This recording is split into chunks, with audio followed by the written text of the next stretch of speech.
잘못된 믿음들. 네 사랑하는 독자 이삭을 데리고 내가 네게 일러준 한 산, 거기서 그를 번제로 드리라. 창세기 22장 2절. 사람의 성품은 그 사람이 하나님의 뜻을 어떻게 해석하는가를 결정합니다. 아브라함은 하나님의 명령을 자기 아들을 죽여야 하는 것으로 해석했습니다. 그는 이러한 끔찍한 시련으로 인해 그 당시의 전통을 버릴 수 있었습니다. 하나님께서는 다른 방법으로 그의 믿음을 정결케 하실 수 없었습니다.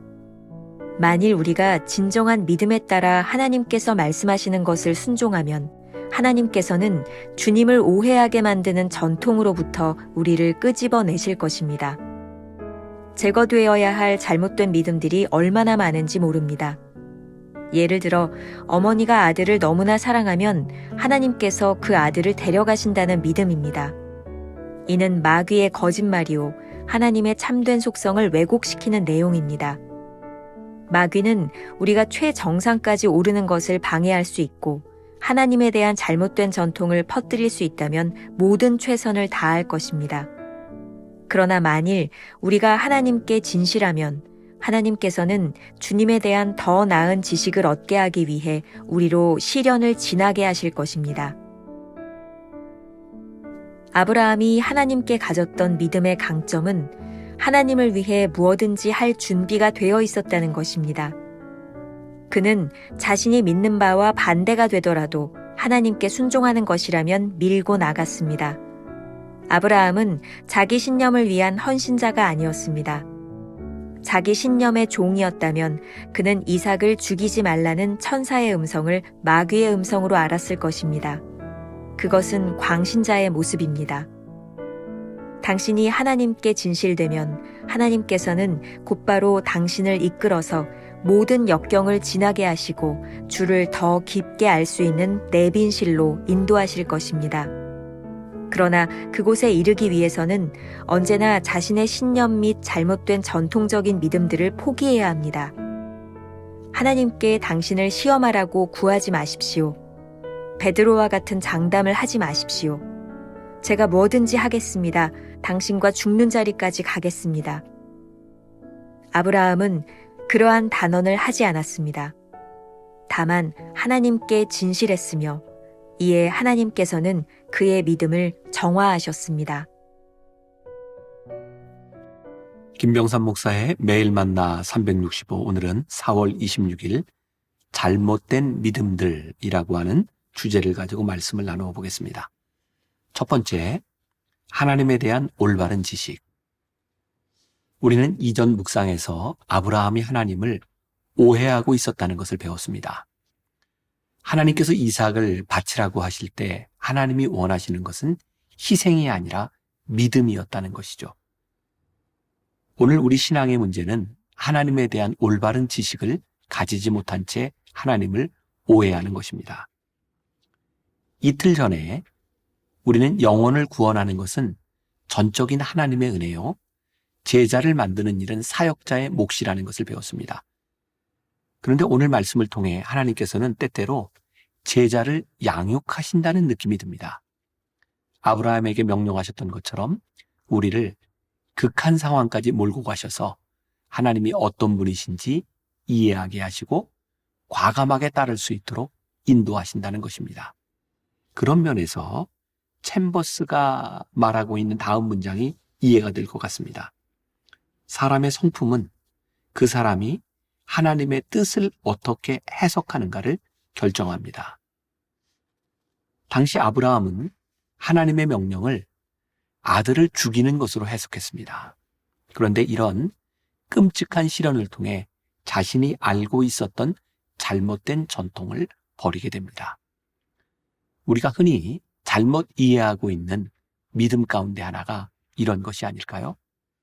챔버스가 말하는 예를 들면 어떤 어머니가 아들을 너무 사랑해서 하나님께서 그 생명을 거두어 가신다 라는 말과 같은 거짓 믿음입니다.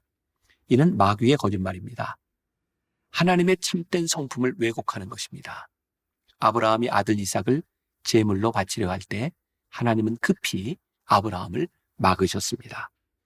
그리고 이미 그곳에 양을 제물로 준비하셨음을 깨닫게 하셨습니다. 하나님이 원하시는 것은 아들이 아니라 아브라함의 믿음이었던 것이죠. 하나님은 아브라함에게 주신 이런 끔찍한 시련을 통해 잘못된 믿음을 제거하셨습니다. 이는 하나님께서 우리를 직접적으로 다루시는 방법 중에 하나입니다. 챔버스의 말입니다. 그러나 만일 우리가 하나님께 진실하면 하나님께서도 주님에 대한 더 나은 지식을 얻게 하기 위해 우리로 시련을 지나가게 하실 것입니다. 그렇습니다. 우리에게 아무리 어려운 시련이 찾아온다고 해도 진실하게 믿음으로 따라가면 하나님을 아는 더 높은 지식에 이르게 될 것입니다. 우리가 기억해야 될 한 줄 노트. 하나님은 때로 우리가 견디기 힘든 시련을 통해서 하나님을 더욱 깊이 알도록 인도하십니다. 두 번째, 광신과 믿음은 다르다. 아브라함의 강점은 믿음입니다. 아브라함은 하나님께서 말씀하시면 무엇이든 할 준비가 되어 있었습니다. 비록 하나님이 자신이 믿는 바와 반대되는 것을 말씀하신다고 해도 말입니다. 자기의 신념을 위해 헌신하는 것과 하나님을 믿는 것은 어떻게 다를까요? 만일 아브라함이 신념에 헌신하는 사람이었다면 아들 이삭을 죽이지 말라고 소리치는 천사의 음성을 들었을 때 어쩌면 마귀의 음성으로 들었을 것입니다. 이미 자기 마음에 결심했다고 해서 그렇게 행동했다면 그것은 믿음이 아니라 광신입니다. 아브라함은 아들을 바치라는 명령에 순종했고 그것을 멈추라는 소리에 자신의 행동을 그만두었습니다. 그리고 이렇게 처절한 순종을 통해 하나님의 성품을 더 깊이 깨닫게 됩니다. 그리고 여호와 이래 하나님을 그곳에서 고백하게 되는데 하나님의 성품을 경험하고 깨닫게 된 다음에 아브라함에게 찾아온 지식이었습니다. 아주 좋은 말씀입니다. 챔버스의 말입니다. 당신이 하나님께 진실되면 하나님께서는 곧바로 당신을 이끌어서 모든 역경을 지나게 하시고 주를 더 깊이 알 수 있는 내빈실로 인도하실 것입니다. 오스왈드 챔버스가 미술 학도로서 에딘버러에서 공부하고 있을 때였습니다. 미술로 하나님께 영광을 돌리고자 하는 소원을 가지고 기도했지만 하나님은 그에게 응답하지 않으셨습니다. 응답이 없어 답답하던 어느 날 하나님께서 말씀하셨습니다.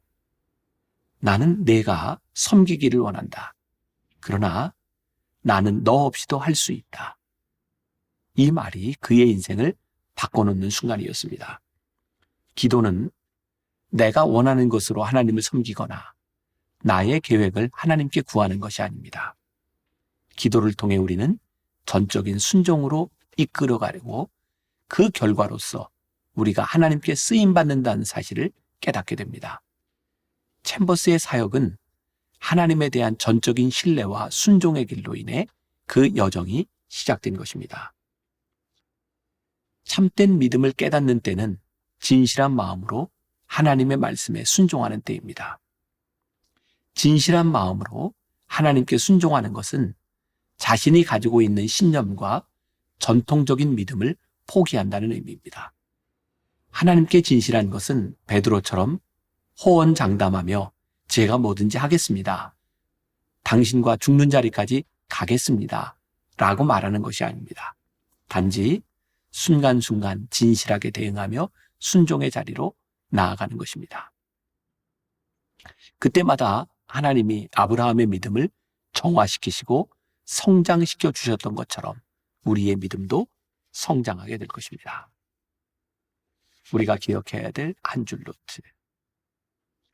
자기 확신으로 하나님을 믿으면 광신이 되고 마음을 열고 하나님께 순종하면 믿음이 자랍니다. 오늘 하루 우리가 품고 살아갈 질문입니다. 당신의 믿음이 성장하고 있다는 것을 확신할 수 있습니까? 기도하겠습니다. 오늘 묵상을 통해 우리가 하나님을 올바로 아는 것이 얼마나 중요한지를 깨닫게 하셨습니다. 우리가 하나님을 전적으로 믿는 믿음으로 신앙생활을 하고 있는 것인지, 아니면 우리의 확신을 믿는 광신으로 하나님을 믿는다고 착각하고 있는 것은 아닌지, 오늘 아브라함을 통해 깨닫게 하신 것은 하나님은 우리의 어떤 희생을 원하시는 분이 아니라 하나님을 향한 믿음을 원하신다는 것을 깨닫게 하셨습니다. 때때로 하나님께서 우리를 어려운 곳으로, 고난 가운데로, 이해할 수 없는 곳으로 이끌어 가실 때 하나님을 믿는 믿음으로 우리의 믿음이 성장하게 하시고, 또 하나님을 아는 지식도 점점 더 자라게 하여 주셔서 우리의 믿음이 하나님 앞에 올바로 세워져 하나님 앞에 잘 쓰임받는 귀한 하나님의 사람들이 되게 하여 주옵소서. 예수님의 이름으로 기도했습니다. 아멘.